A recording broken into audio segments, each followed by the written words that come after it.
Hey guys, welcome back to Shelf Life. I'm Hunter, I'm Dan, and we are.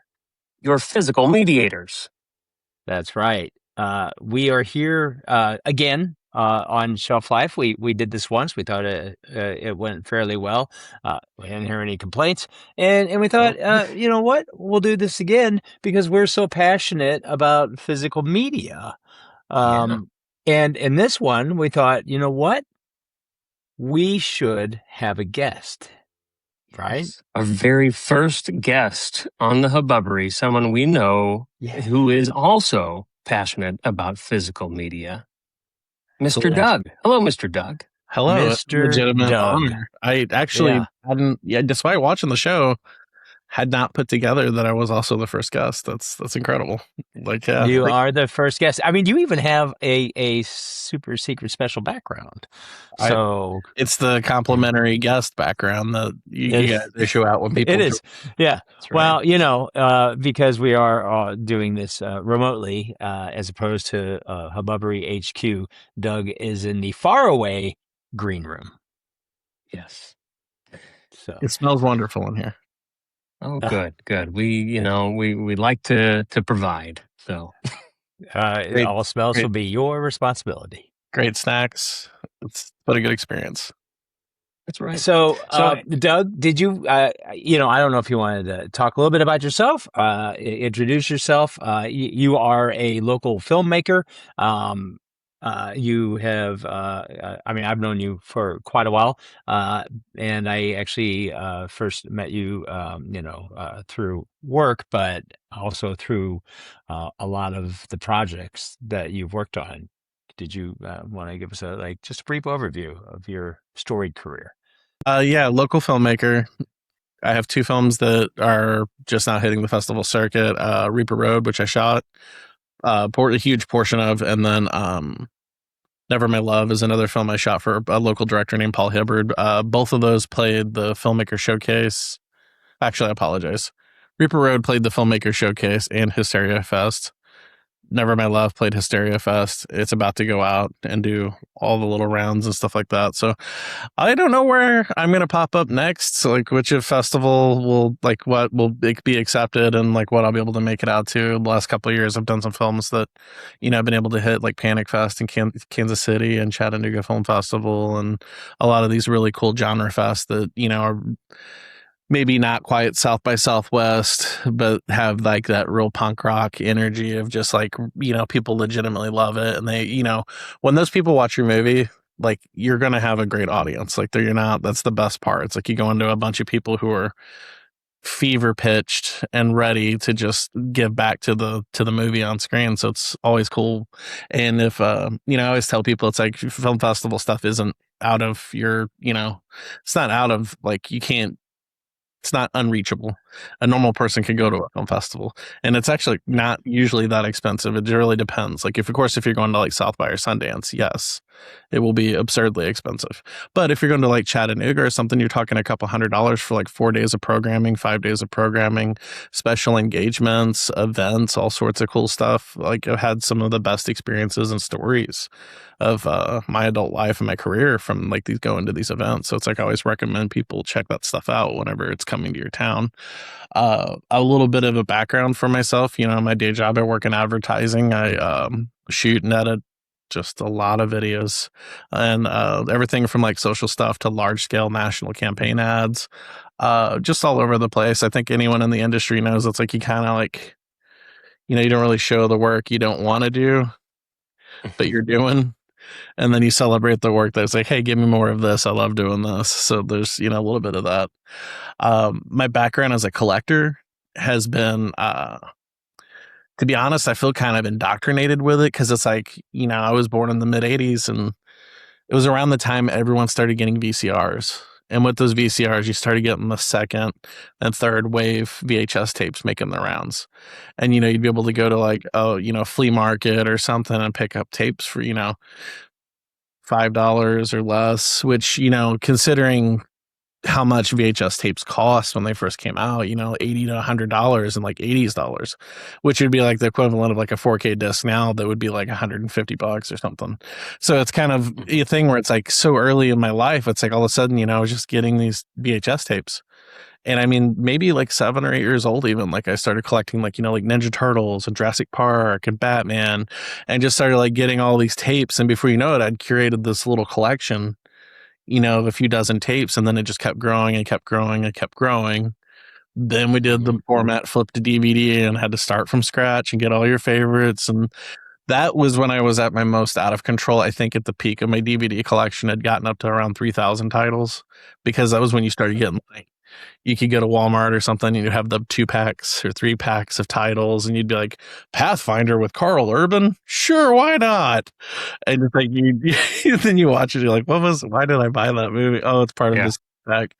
Really, I think it was like the halcyon days of all formats. I think was like that mid 2000s DVD, like when you started getting the unrated, when you started getting all the sick bonus features, you started getting like the multi-disc sets, like Panic Room or Hellboy had the like pre-production, production, post-production disc dedicated to the process of doing a film. I don't think we've ever quite got back to that. I think we've gotten kind of close with some boutique stuff. But of course, as things go on, and as you guys know, it's like you start to become a little more responsible with like, do I really need to buy, Hellraiser 4 again? Is this really the movie I need to be buying? So you start to be a little more selective, at least I did. And then I started getting to where I started once a year curating my, doing like a culling of titles and just pulling stuff and saying like, have I replaced it with a better version? Is there a better version coming? Will I ever watch this movie again? And then I create a little stack, I pop on over to that shop, Nickel Flix, and try and offload that and see if I could upgrade to something else while I'm there. Nice. All right. Okay. Well, see now, that's good. Yeah. See, you touched on something that's actually secretly the topic of the day, which is double dipping. Just that's what we're talking about, because we brought it up actually in our first episode or last episode. But we thought, with the subject of double dipping, which we're going to go heavily into here, but before we do that, though, Hunter is actually going to walk us through the history of the phrase itself, because there is one. Yes. I am Mr. History Man tonight. So I'm going to run you through the fun stuff of the double dip. So I'm going to read it here for you all, everyone out there, and the two of you. Okay. So first, did you know the term double dipping is over 100 years old? It has almost nothing to do with chips and salsa, despite what George Costanza might lead you to believe. So, double dipping, 1907. Double dip matches, the earliest documented use, a literal manufacturing term for matches coated twice during production. Nothing to do with food or media yet. All right, 1940s, though. Here's the real origin of the modern meaning. So double dipping starts being used for holding a second job while also collecting pension from a previous one. Important stuff. Now that's the actual root of what everyone uses today, especially in terms of what we're talking about tonight. So getting compensated twice for the same thing. It's serious enough that it's in the Constitution. The Emoluments Clause forbids double dipping by presidents being paid from two government sources at once. Shows up in real law, real political scandals, government workers double dipping pensions and salaries. That's crazy. So separately, later you get the chips and salsa, the Seinfeld episode we all know and love. That's where most people, I think, assume the origin of the term comes from, but it isn't. It isn't. Okay, it's a parallel use that grew up alongside the older financial meaning. So Wikipedia, everyone's known source of facts, its own disambiguation page for double dip lists in the media, special edition, meaning its own distinct entry separate from the chip dipping one. Did you follow that? I didn't follow that. But I'm going to move on. So, a studio re-releasing a movie to get you to pay again is structurally the same sin as pension fraud. All right. So to clarify, everybody thinks we're calling it double dipping because of the chip thing. Yeah, right. When we're actually closer to accusing every boutique label of pension fraud, essentially. I'm gonna say there should be a third entry that says Shout Factory. Yes, exactly. We'll get to that. Yes. Get that. So All there you right. go. The history, the etymology, I should say, of double dipping. Yes. But before we get into double dipping, our main feature of the night, we have a few additional segments, additional topics we want to run through. First one of the night, the release radar. The release radar. All right. So anyone want to jump in at any point, feel free. I'm going to rattle off a few things upcoming here. Studio Canal and Michael Mann created an entirely new cut of Manhunter from 1986 for its 40th anniversary called The Final Cut. This is distinct from both the original theatrical version and the older director's cut most fans do not like. It hits home video in the UK on October 5th. It's unclear whether the disc includes just the final cut or the older cuts too.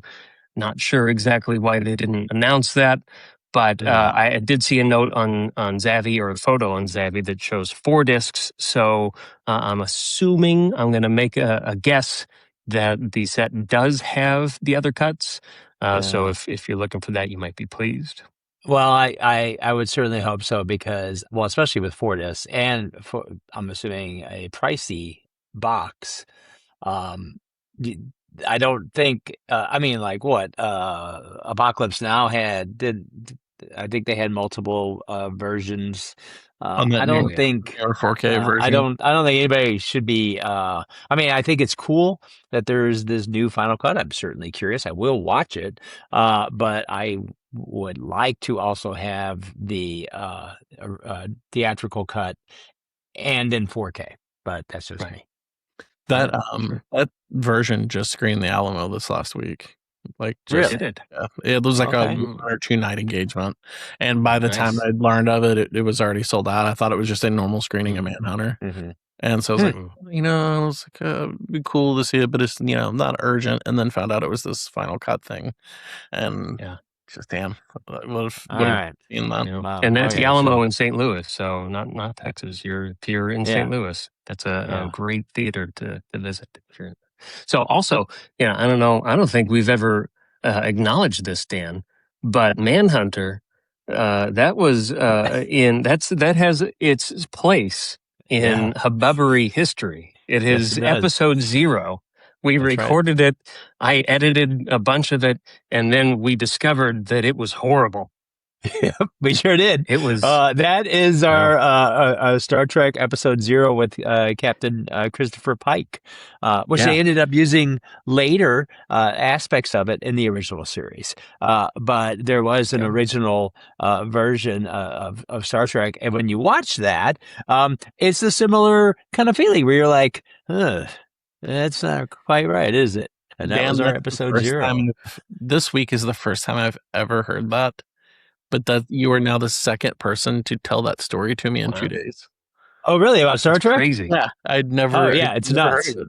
Yeah, yeah. And if you watch it, you will understand exactly what I'm talking about. You're like, it kind of seems like it, but it's wrong.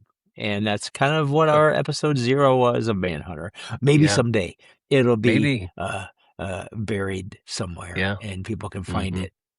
Yeah, there were I think maybe 30 seconds to a minute out of that long episode that was good, and then we decided to make a show around that idea that was funny versus whatever the Manhunter thing was. Anyway, that is correct. It was good to make mistakes. It was stuff that we didn't even really plan on using in that episode. So that's how off we were. And as I say, we're on now. Oh, no. So, nope, not at all. Here we go. Sorry, Doug. No, I hate to waste your time. No, I love to hear the lore. I didn't know that. Yeah. Did you guys acknowledge the St. Louis roots of Manhunter? Like the story being set in St. Charles and everything? Yeah, I think we mentioned it. But yeah, I'll have to Yeah. pull up that footage or Yeah. not. Anyway, moving on. And our next one, Video Store Day 2026. So that's happening on October 17th. Exclusive Blu-ray, 4K DVD, even VHS releases through independent video stores. First products being announced this month. I love that they're doing this kind of like the Record Store Day that they have going on. They've actually been doing it since 2010. According to their website, there are only 11 locations in the U.S. that support the day or that are supported by this. But VSD, Video Store Day, just signed a partnership with indie distributor MVD. So there's good reason to believe that they might be expanding a little bit. And I'm glad to see that partnership and a little bit of indie backing behind, some of these smaller movements, I am one of the sorry to say photos- I didn't even know about that. Did you know about that, Doug? No, because very exactly the reason you said, Hunter, like the 11 locations. But when you said Yeah. indie and stuff, I'm like, what qualifies as a video store now? So I pulled it up while you were talking. Saw the video drums on down in Atlanta, and I've been there many, many times, and it's a very, very cool place. But it's primarily one of the last bastions of a mom and pop rental place. Like you have titles you can buy, but not many. I think maybe less than probably 100 are available for purchase. But it's a cool. I'll send you guys the photos when we get off. Yeah. Oh, so Oh, great. we'll Yeah, put great that to in, support those little places. Oh, yeah, we'll put that in our notes too. yeah. Maybe with the growth of physical media with Gen Z, like maybe we'll start to see like some mom and pops start to pop up again. That is true. That is true. That's another topic for another day too. I'd love to get into that as well. But really quick too, another point on MVD, since we brought that up. Jean-Claude Van Damme classic Lionheart was just released in 4K a couple weeks ago. I know, very exciting. It was actually released after a bit of a delay because MVD switched restoration teams mid-project. Now, here we go. This is the reason I'm telling you this. The beauty of this delay is that it nearly coincides with MVD's scheduled release of Death Warrant, another Jean-Claude Van Damme classic, out just a few days ago. So what I'm saying really is that it is a moment for Jean-Claude Van Damme fans. That is what I'm saying. And Dan, so I've brought up Jean-Claude Van Damme a few times over us recording, and I think you're a big fan of Jean-Claude Van Damme. That's my. What do you think? I mean, look, there are films that I actually do really enjoy. I love Time Cop. I think that's a great movie. And I don't dislike Jean-Claude. I also really, really like Universal Soldier. So I mean, he's got some great ones. There's some other ones where I'm like, yeah, okay, a little silly, yeah. Was it one where he was a twin double take or double impact? Double impact. Yes. Yeah, that was like when it had crested and fan. started to go. Mm-hmm. I love sudden death. Also, the one where he's got to stop the hockey or the end. Yeah, or something. Is that the hockey one? Yes. Yeah. That's right. It's the hockey one.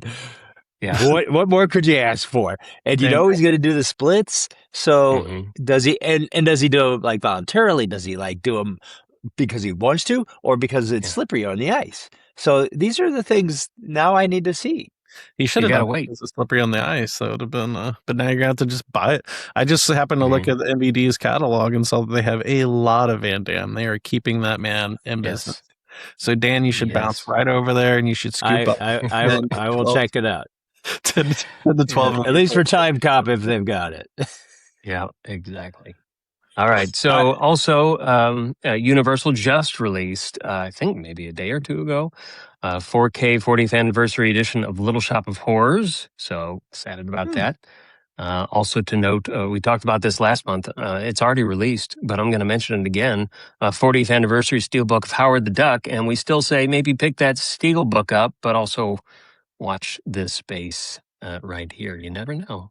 You never know. And I show up. And how many did we say? Do you remember of Howard the Duck? 2,000, I think. Or? I think so. It's very low. Yeah. Surprisingly low number for a steelbook collector's edition. Like there was a lot of swag in it. So I'm about to confess something. Did you despite it? despite just kind of accepting Howard the Duck as being terrible and not ever revisiting it for the better part of my entire life. Last year I watched it in a hotel and I had a good time. Very good. You and Leah Thompson, man. It was that, and I was also talking to someone, I can't remember what movie we're in reference to, but sometimes I don't know if you guys have experienced this, but like you go back to like a movie from a certain period like that was so weird, but now because the culture is generally more weird, that movie seems more normal than it did. Oh Like yeah. Buckaroo Banzai would be a great example too, where you guys covered that, where it's like that movie, if it were released today, would make sense. And it's like, so sometime in the Howard the Duck, I think it plays better now in the current climate under the current lens of the culture than it did when it came out. And I think that might have been why I was like, you know what, this is actually pretty fun. You know what Buckaroo Banzai should be? It should be a show on one of the streaming platforms. Oh, yes. Right? Yes. Could you imagine if Because everybody's doing everybody's fighting over genre TV right now, and Buckaroo Banzai. First of all, you got a baked-in audience. It's small, but it's still there, and it's pretty loyal. And it's something that they can build, seasons, if not at least 2 solid seasons of storytelling out of. So, just throwing that out there. There's enough, because it's like it feels rushed. No, I wouldn't say rushed, but it feels tight in spots that you could probably untether a little bit more and make a larger episode out of. Yeah, like they could play the whole song when he and the Hong Kong Cavaliers come out on stage, and they're starting to, and he hits the guitar solo, and then we're done. Okay, it just stops. That's it. Just not gotta stop. Not to reshred Buckaroo Banzai too much with you guys. Yeah, no, it's good. Always good to talk about Buckaroo. Okay, all right. So I'm going to go through the final 3 here, and we can talk about anything that floats your boat after it. So final 3, we got Kino Lorber, Arrow Video, Criterion. All right, so Kino Lorber, Pink Panther Masterpiece Collection that drops September 8th. 5 films on 4K plus a bonus Blu-ray of extras. That's a big one. Arrow Video, they just announced their 4K October slate. It's an exciting roundup. Just a few notables for present company here. We have Future World. We have The Monster Squad. And also, very excited for this one, The Frighteners. Yeah. All right. And not to be outdone, though, Criterion, I'm just going to go straight for the big fish here for Criterion, the complete Kubrick, 13 feature films, 3 shorts, retailing for an eye-popping 600 smackers. Yeah, yeah. Now wait for that 50%. That one, I mean, I don't know, man. Yeah. That's you gotta save up for that one. Well, that's one I'm definitely gonna have to like really look at the special features and all the extras and everything, because I have a lot of his stuff already. So, dipping right there. That's a double dip and a nut kick. That's like you're double dipping in the normal salsa, but then you go over to a bathtub full of sauce. Yeah. Rolling in it. But I am excited about The Frighteners, and I am curious about the Kino Lorber Pink Panther collection, because I'm assuming it's got Shot in the Dark, and the Pink Panther Strikes Again, Returns. Have to go through and see, but I mean, and I'm guessing obviously it doesn't count any of the Roberto Benigni stuff or the Steve Martin stuff. By the way, huge Pink Panther fan, so I'm going to be checking that. Well, nice. Well, I'll tell you right here, Pink Panther, A Shot in the Dark, The Return of Pink Panther, The Pink Panther Strikes Again, Revenge of the Pink Panther. So those are your primary features. So there you go. And I think Revenge is the one that they made after Peter Sellers died, and they used a lot of like unused footage. It was kind of, it's not as bad as the colored cutout of Bruce Lee over somebody's face. which I don't know, Hunter, if you've ever seen that, but I remember it I'm wasn't not. Game of Death. It was something. It was a Bruce Lee movie they made after Bruce Lee died, and they just used like like those standees that you can buy. Mhm. You used to see at the Yeah. video store. You go to like a Saturday Matinee and Suncoast Video, and Mm. they basically put that in front of somebody like it was Bruce Lee in the movie. You Yeah. know, it's one of those things when people are debating the CG face thing, like the Paul hmm Walker situation. I'm Mhm. like, I don't know if regular people understand the seedy, despicable things that distributors did to finish Mm, movies back in the day. mm. It's like I would much That would be rather one. brother with his face CG'd and some effort goes into it than Yeah. that, or like using some like wacky looking like passes, but like a Bowfinger situation. Like I'd rather hmm that any day.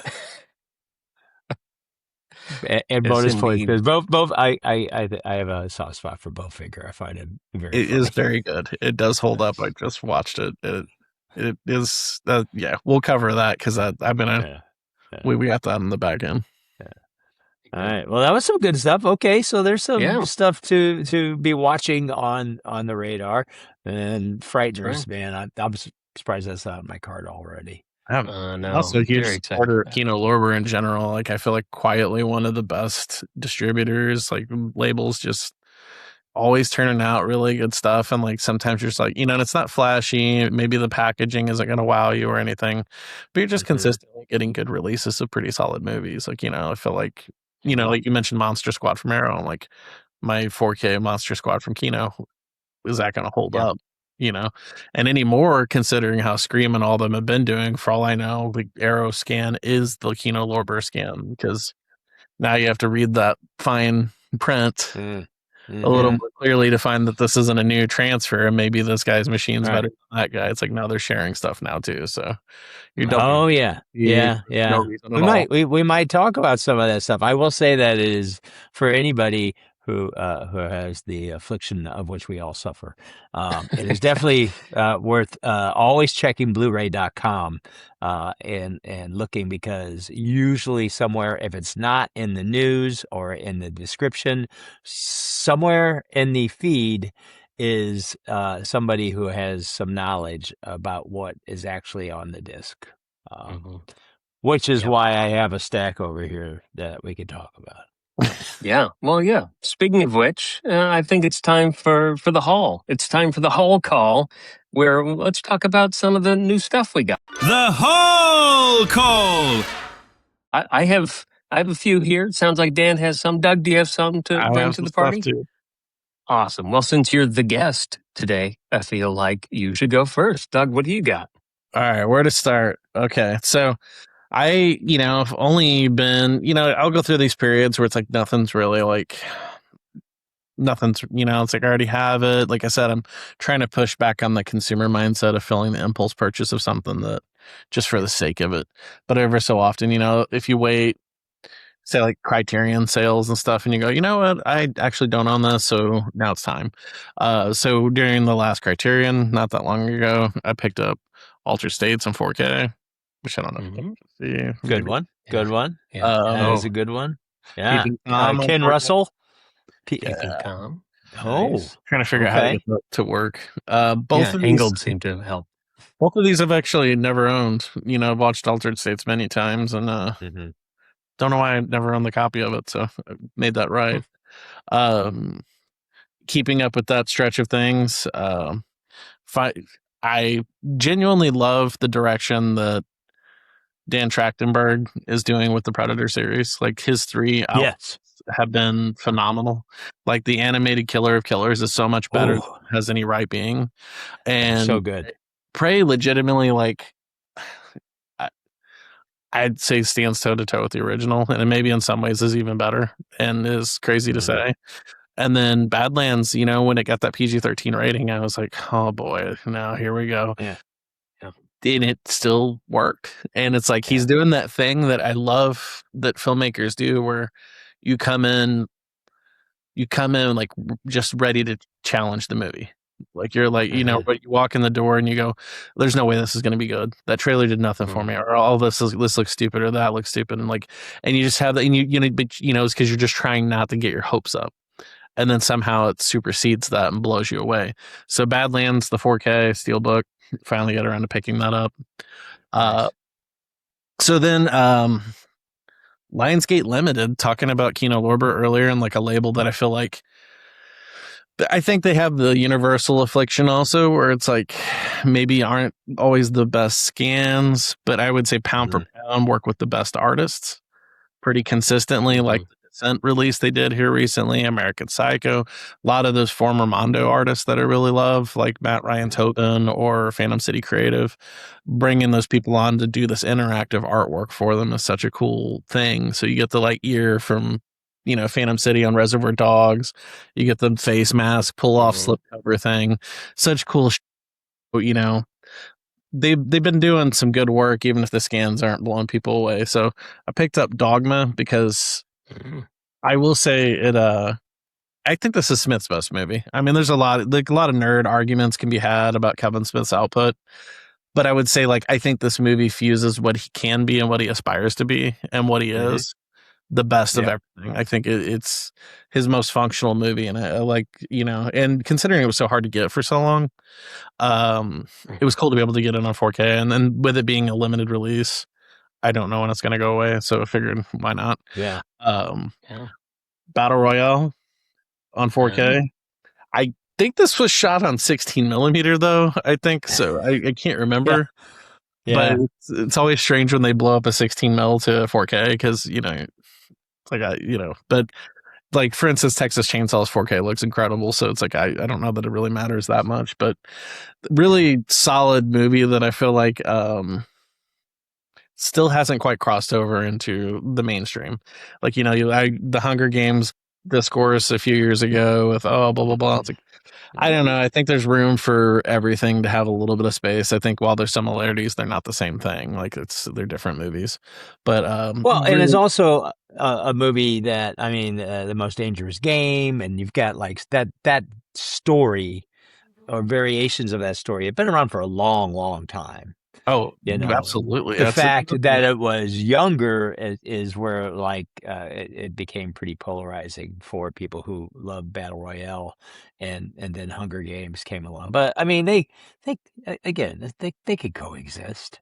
And the difference is, I think Battle Royale is way more exploitation than Hunger Games is. Oh yeah, Hunger Games is isn't it terrible they're doing this? And Battle Royale is isn't it great? Oh, sorry, didn't ask if we could cuss or not. So you can just, I will personally edit that beep for you, Hunter, if you need it. Perfect. All right, and then last of the Lionsgate Limited Haul is their new Kill Bill: The Whole Bloody Affair. I saw this one. I picked that up too. We share that one. Very nice. Same. So we all three got okay. All three. Wow, what a bunch of dorks. Yeah, did you? I haven't. As soon as I saw it, I was like, oh. Yeah. I haven't even opened mine yet, so this is fun. Yeah. Well, if I can see the veil. it. It's pretty. Yeah. It's pretty sweet looking. There you go. And I am excited. And I'm assuming nobody here has watched it yet. So great. Good. For us. I saw the cut in theaters when it played. And have you guys seen The Whole Bloody Affair yet? I have not watched it yet. I have seen the, what makes it The Whole Bloody Affair. Yeah. I've seen the battle. It's what, 20 going on 25 years of this lore around the movie. And, is it better? And it's it'll do these one-off screenings at his theater in LA, or it might pop up at a festival or, and it's very selective audiences. And, you would hear little buzzes of little pockets every so often, every so many years of people who saw it and who will be like, oh, this. And then after a while, it kind of, you don't hear about it as much. So it's I always wondered, what is it going to play better as a single film, and how much has changed? Because obviously he claims there wasn't a lot that was changed from The Whole Bloody Affair's version to the two independent releases. And I will say, he's not wrong. I would say it's very, very minor editorial changes, but that has been changed plays infinitely better. As a whole, the entire movie has a way different impact because of choices, just like as simple as cutting a single bit of dialogue here, or like extending one sequence by like 5 minutes. And the Crazy 88 stuff in Volume 1 is probably significantly one of the biggest changes. And then Oren Ishii's animated sequence goes on for like another 20 minutes. So like there's a lot of, Awesome. there's some stuff in there that's pretty cool, and I'll be Cool. excited to hear what you guys think. Nice. Yeah, looking forward to that. Yeah. All right, Dan. How about you go last? I feel Okay. like you got some good stuff in there. Oh, yeah. I mean, I've got some good stuff. I don't have, Okay. good. You go ahead. Yeah. You go ahead. Yeah. Okay. Well, I have 3 that I'll share. Okay. So just pick this up. Falling Down, Nice. Arrow collection. It was a favorite of my dad's, and I have not watched it since I watched it with him way back when. Reminds late people 90s. that Joel Schumacher, unfortunately, the latter 2 early Batman movies are hung on him, and that's a great movie to for people to see and go, oh yeah, he was good. Yeah. Yeah. Oh yeah. Yeah. Michael Douglas. Yeah, he's great in that too. Just a fantastic, fun movie for sure. Okay, so I have 2 more. One is one that's going to make Dan groan because I've not seen it and I just purchased it. And one is one that will make everybody groan because this is like why did I? This is so. Doug, you talk about having some restraint. This is not that. Okay. So which one do you want first? Give us the Dan groans. Yeah. Let's see. Dan groans. Okay. We're gonna bring it. So just gonna gradient. The Dan groans. You've never seen Soylent Green? I've never seen Soylent Green. No, see, there you go. There's the Dan groan. But fantastic. Another great Arrow release. Actually, all of my picks tonight in the Hall Call are Arrow releases. From the Charlton Heston post-apocalyptic trilogy. Yeah. How could I don't even know. I mean, it's I feel shame for not having watched this before, but I am happy to have it in the collection. Yeah. It's like Stepford Wives. It's like in that vein to me where it's a movie I've seen many times when I was younger. And, you kind of get older and you're like, oh, yeah, I know what that's all about. And then, you're like, oh, after a while, you're like, actually, I don't remember much at all anymore, except for those little, like, little bite-sized pop culture things. Yeah. Yeah, it's classic. You got Edward G. Robinson. I think it might have been his last role in that movie, in a very bittersweet role. Yeah, you got to watch that. Pronto. Yes, will do. Okay, so the last one, I just got this today. Okay, so hot off the porch on this one, the Mortal Kombat collection. No. Look how big this is. That's a big box. The 2 is in it. Yeah, two. They actually made a third one. They decided to ignore that one. So this, it's a collection, not the complete collection with a K, just the regular collection. But 4K discs. I don't know. Why did I buy this? I'm not sure, but I'm going to watch them. And it's probably one of those that I'm going to watch and then go, oh yeah, no, I shouldn't have bought that. But I just recently watched the original Mortal Kombat. I have not watched the second one to that. The newer ones? No. Okay. The one that these are the older that's in ones. your collection with a K. Right. Yes. Yeah, it's of its time. The first one's watchable. Like it's not. It's fine. It is watchable. Early days of CG. Some very questionable on how far they get from CG.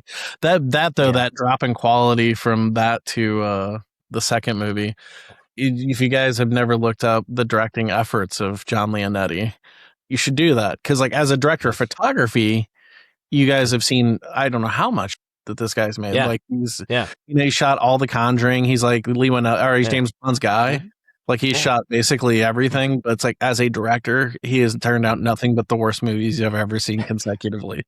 So it's like, I don't know if you after covered that bats, but Paul like, W.S. Anderson. So, not to say that he's terrible. I will always defend Event Horizon, and I do want that ultimate edition if they can ever find the footage. Recently I was listening to the editor of Curse talk about how people have demanded that same thing. He was on a podcast and he was like, with Curse, he's like, those elements just don't exist. He's like, we never shot them. He's like, so there is a version of the script and we did shoot 80% of the movie that people think would be a better movie. He's like, but we never shot the ending of the movie. So it just doesn't exist. So I'd be curious to know if Event Horizon has a similar thing where it's like this legend of a better version exists. But they shot a lot more that they had to cut out to get their rating. What else? That makes a lot of sense. A lot more, like 20. I think we're in a 20-minute or longer more. So I was kind of like, oh, yeah. I hope you're right, and maybe with Sam Neill passing and some push from boutique labels, we could find that stuff. Because it is funny how sometimes, like Tammy and the T-Rex, when that got unearthed, the R-rated cut, after all these years of the legend of the R-rated cut, was like this big nerd thing that everybody was like, there's an R-rated version. USA's only ever shown the censored version. And I remember like whenever they found it, it's like the director, I was at a festival for that, and the director was like, yeah, I just had it in my closet. And he's like, finally someone was like, hey, do you have, like, would you know where to find this? And he's like, yeah, it's 30 feet behind me. And it's like, so sometimes it's like, I wonder if like, Event Horizon's R-rated supercut is just sitting in Paul W.S. Anderson's house somewhere. It could be somewhere. Yeah. Like, he has no idea, people. So, what's your haul? Quick. All right. So, this is, these are double dips too. Okay. So I have this, This is the 4K of Superman movie, the classic, one of the greatest superhero movies of all time. Kevin Feige considers this the best superhero movie of all time. But certain discs of this were flawed in the manufacturing. They've got some sounds, the left and right channels have been mixed, and there's some, it happens. Sometimes there's issues, and they do, usually you can reach out and they'll send you a replacement. They didn't. So then I was like, and I kept like going, hey, here's that receipt. I don't know, maybe. And, after like a year, I gave up. And then Amazon, they had Prime Day. And so I got the Superman, the movie Christopher Reeve collection. Now it's got Superman the movie, which, still great. It also has both cuts of Superman 2 in 4K. And that's all we really need to talk about as far as the Superman movies. And then there's those other two. There's other two we don't need to worry about. But yeah, so I ended up getting that, and it was like, I don't know, I think it was like $35. That set was $35? Good price. Yeah, on Prime Day. I was like, I'm getting it. I don't care because I can't get them. And I did, and it's one of those things where it's like I had to crack it open, and then I had to I've got some sort of special vision or something. I've got the disc pressed against my face, trying to read the little hidden numbers on the inside, because they're like, if it's this code, you've got the corrected one, and if it's this one, send it back. So I'm in there like this, and Paula walks in. She's like, "What are you doing?" So just hang on. Yeah. Are your eyes better than mine? Can you read this? These are tiny, tiny, tiny numbers. On clear plastic. You know what I mean? It's like, how am I supposed to see those? Anyway, I may have brought this up in Hubbubbery days before. Here's Live and Die in LA. Now, yes, Doug, this is the Kino Lorber edition. Mm-hmm. Oh, and I was all happy. I was great. I was even like, I'm hoping to suck her up. I'm not watching yet. But, I did just have the Blu-ray, which I sold, got this. And then, oh, hey, guess what? Look at that right there. Arrow Video. They release an improved version and a new scan, but it's only released in the UK. So I ended up getting that. And of course, I said, well, if I'm going to ship some stuff over across the pond, then I might as well get this too. And there you go. Also another Kino Lorber Arrow shootout that I have going on. So I did not know they released all three as a package. How much did that set you back? Was that was more than your 35 for your Superman? It was more than 35, but I will tell you what, it was not as much UK dollars on this, the pounds or the euros. It was substantially cheaper than if they would have released it here domestically. I mean, I want to say it was like 60. It was That's not much. bad. Yeah. It was shocking how low. I was like, well, I'll just get that. Oh, and then I also got Nightbreed in that same package. Oh, yeah. The Arrow one with the Cabal cut? Yeah. And that's another Kino to Arrow. Yeah. There you go. Yeah, they got me. And double dipping. Factory originally, because I remember Scream was the one that really was like the Cabal cuts from work. Another one, that's right. Very cuts that supposedly existed and only circulated in convention VHS swaps and stuff, and then it does exist. Yeah. You are right. That was Shout, not Kino. So I have the Shout. I wouldn't be shocked if Kino has a version too, to be honest, because there's a few of those Kino titles that were released by Shout at one point. And then I'm just generalizing Shout and Scream together, but there's been a few of those where you're just like, oh yeah, what? Okay, well, it's like I didn't know both of these guys. Let's maybe let's do a little off the shelf here. Off the shelf. So off the shelf is maybe one or two releases that you've watched lately. Ideally, it's a physical release. That's what we're all about here on Shelf Life. Let's go back around the circle. Dan, what's a release you'd like to talk about that you have watched recently?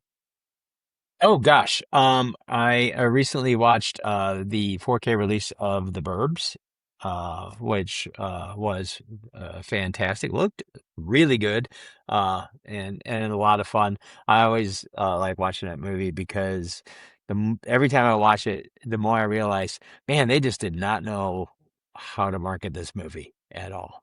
And for anyone who watched it, I actually watched it. Peacock has a series inspired by the Burbs with a lot of Easter eggs, which I thoroughly enjoyed. And I think they're going to have a second season. I enjoy it. A lot of people were against it. They're like, it's ridiculous, but I think there's a lot more crap behind that. It's certainly worth checking out. That was one, and then I watched Remo Williams. Which is, on 4K recently. So, channel appropriate. Very nice. It's very channel appropriate. So those are the two that I checked out. What about you, Hunter? Yeah. Okay. So I got one. I picked this up, watched it. This is the last one I watched, Speed Racer. So here's another groan. I had not seen it before the 4K. I don't know what to tell you. There are a lot of movies out there, Dan. Yeah. You're going to just keep groaning. I'm not sure. That is an incredibly, I have defended that movie since it opened, and I saw it in the theaters, and I was like, people are not going to understand, and people that it just did not. I think a lot of people thought, oh, it's the Matrix guys. And it's like, yeah, it had nothing to do with the Matrix. And for a movie that is, pretty much entirely, green screen, it still holds up. It looks great, and it is a living cartoon in every way. Yeah, and in 2008 too, released. The special effects pretty spectacular for that year, and the 4K. I don't know what they did in the process to make it look as good as it looks, but it looks fantastic. So, highly recommend picking up that release of the movie. It was very enjoyable. Sorry, but now I can say I watched it, so you can't moan anymore. Congratulations! It's exciting for you to see it for the first time. That's cool. Do you like it? What about you? Yeah. I liked it. It was very unique. I really appreciate movies that are unique now, and that kind of fits in. Everything, everywhere, all at once. I loved a movie like that. A movie like Backrooms, which I recently Yeah, watched, was great. Just bizarre. So I think Speed Racer, in its own kind of way, many years ago now, kind of filled that segment for me in its own way. And so yeah, I really appreciated and enjoyed that. that's cool. Yeah, I haven't met anyone that has never has such a gap between it coming out to them seeing it. Yeah. And I'm kind of curious because like I remember, like Dan said, it came out and it's like I was lukewarm on it. I don't know. Like I watched Speed Racer as a kid. I know Dan's a big fan, so it's like I know your standards are probably much higher for it. And It was a religion. yeah, and it's like I liked it, but the kind of forgotten a little bit. So it'd be Mhm. interesting to go back and see it. I know there's a bit of a reclamation going on around it right now, where a lot of people are like, it was kind of Yeah. a misunderstood movie when it came out. Like you said, A lot. It's come up a Matrix. lot, and people are revisiting it a lot now. For myself, so uh, I mean, so there's some movies I log on Letterboxd after I rewatch and I go, oh, I wonder how many times I've seen that, and I go look and I go, oh. Yeah, probably. And I've had Letterboxd since it was on browser and there wasn't an app version, so I've had it for a long time. But I've only really been using it since around 2020 or so, like on the app and like really putting effort behind it. So this one, I'm afraid to know how many times I've watched it, but of course They Live, the Scream Factory Mm. 4K on that. We'll allow it. Yeah, it's Yes, a absolutely. comfort watch. It's a movie. I've always told people it's like it's my favorite Carpenter. It's not his best. Right. But That's it's my fair. favorite That's fair. because it's like it could be as smart as you want it to be. Like if you want to feel like you got like a little bit of a, like your brain was scratched a little bit, get you thinking about some ideas and concepts, or you just want to watch two guys beat the crap out of each other in an alleyway for 7 minutes. It's got that too. So, Just because he won't put on some sunglasses. yep. And Classic. it's like, I think it is a very interesting movie in that way. I showed it to someone for the first time not that long ago, and they were like, you watched this as a kid? And I'm like, yeah. And they're like, it just seems so adult. I'm like, I mean, I think if you want it to be, it can be, but if you also just like, well, there's some aliens and some guys like knocking it out, then Color Out of Space on 4K with Nick Cage, which is visually Bizarre movie. Yeah, bizarre. Richard Stanley's a freak. So it's kind of crazy. The dude was gone for 25 years, and if you have not seen Lost Journey, the Island, the Lost Soul, great documentary, documentary. it's one of the most fascinating things you'll ever see. But just visually a feast of a movie. The color and everything is just like a perfect 4K movie, and the score is incredible. And then of course, like I'm going back just a little bit to about a month ago, which is Blowout on 4K from Criterion, because 4th of July, it's just now my standard rotation. It always has me thinking like there's not enough movies that end with fireworks. Some really amazing. I think Demi was like such an expert at staging the camera.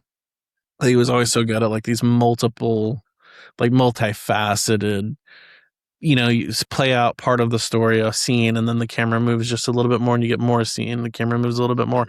That low angle dolly shot around Travolta and blanking. Nancy Allen. Thank you. That low angle with the fireworks going off behind him at like 40 frames per second. Such a cool shot. And so that's been my rewatches. Nice. Good choices. Very nice. Believe it or not, I've seen all of Doug's movies. All of the movies. I don't he brought believe up. it. I don't. I don't either. I think you lie. You lie. I honestly, if I weren't me, I would have thought I'd lied to, but not lying. Unbelievable. Unbelievable. Yeah. Okay, well, way to go, Doug. Yep, nice work. No right, grunts for Doug. That's right. So maybe 30 with more. that, hey, let's go to closing credits. Closing credits. Number one, we should rank Doug as the guest. Dan, let's see. Let's give Doug a good ranking on our first Hubbubbery. I mean, yes. I'm gonna go like I'm going full 10 all the way. Oh, full 10. Full 10. Okay. Doug gets I was full going to 10. go Spinal Hey, Tap and say 11. So. well, okay, now see that is the one more. So I mean, if you want to give him only a 10, that's fine. yeah, But okay, perfect then. Well, and it brings it back around to kind of talk about the Pink Panther. Now we're talking about the movie 10, Blake Edwards. It does kind of it follows through. there you go. Perfect. I Yeah, like it. yeah. Full So circle so many bravo, times. Doug. Bravo. Yeah, Thanks for we did being it. our first guest.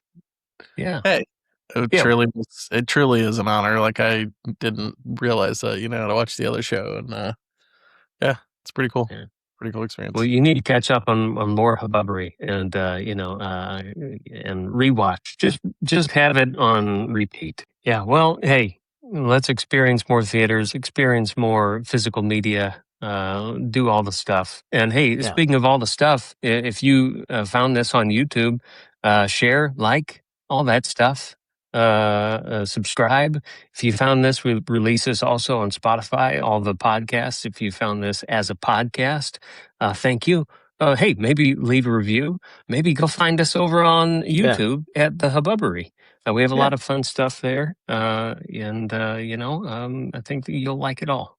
I'm going to say that. And if you don't like it, let us know. We're cool with that too. Yeah, but still, we're happy to hear from you. Watch all of it. Yes. Yeah. All right. Well, that is it. Shelf Life, episode 2, in the books. We're going out. Thanks, everybody, and snack bars closed. See you next time.